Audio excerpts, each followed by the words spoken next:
Warahmatullahi wabarakatuh. Perkenalkan, saya Jibril Michael Gustopati.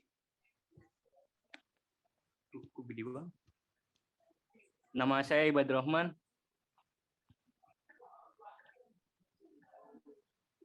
Nama saya Muhammad Haikal Nugraha.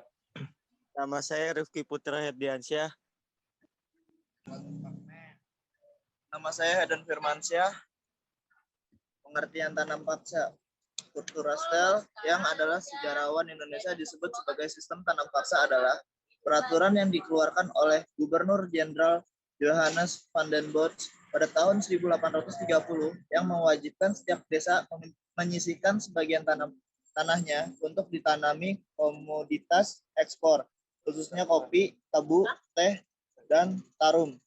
Latar belakang diterapkannya tanam paksa di Indonesia adalah karena Belanda menghadapi kesulitan keuangan akibat Perang Jawa atau Perang Diponegoro tahun 1825 sampai 1830 dan Perang Belgia tahun 1830 sampai 1831.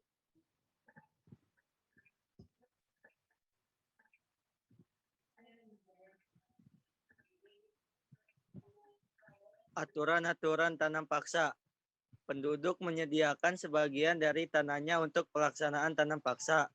Tanah pertanian yang disediakan penduduk untuk pelaksanaan tanam paksa tidak boleh melebihi 1/5 dari tanah pertanian yang dimiliki penduduk desa.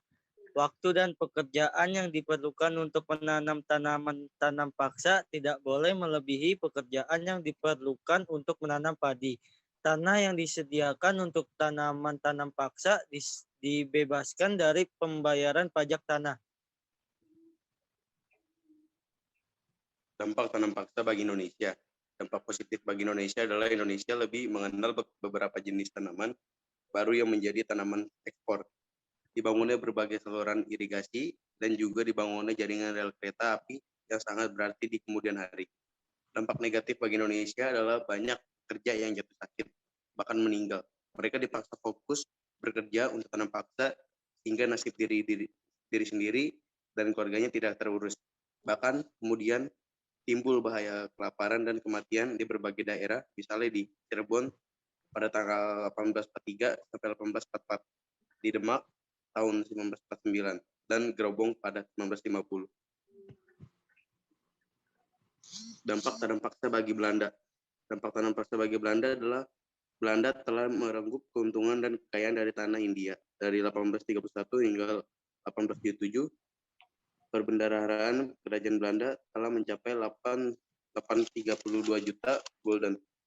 Utang-utang lama VOC dapat dilunasi, kubu-kubu dan benteng pertahanan dapat dibangun.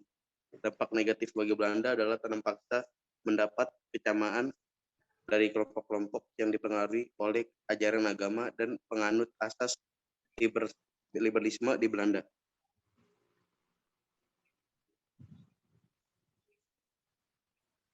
Toleransi antar suku bangsa.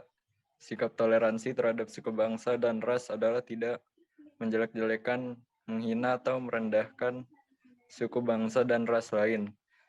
Tidak membeda-bedakan asal suku, bangsa, dan ras dalam berteman, seperti yang dijelaskan dalam Al-Quran Surat Al-Hujurat ayat 13.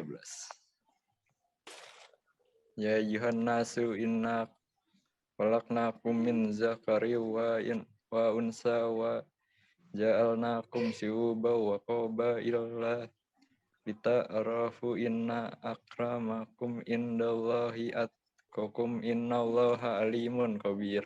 Artinya, hai manusia, sesungguhnya kami menciptakan kamu dari seorang laki-laki dan seorang perempuan, dan menjadikan kamu berbangsa-bangsa dan bersuku-suku, supaya kamu saling mengenal. Sesungguhnya orang yang paling mulia di antara kamu di sisi Allah ialah orang yang paling takwa di antara kamu. Sesungguhnya Allah Maha mengetahui lagi Maha mengenal.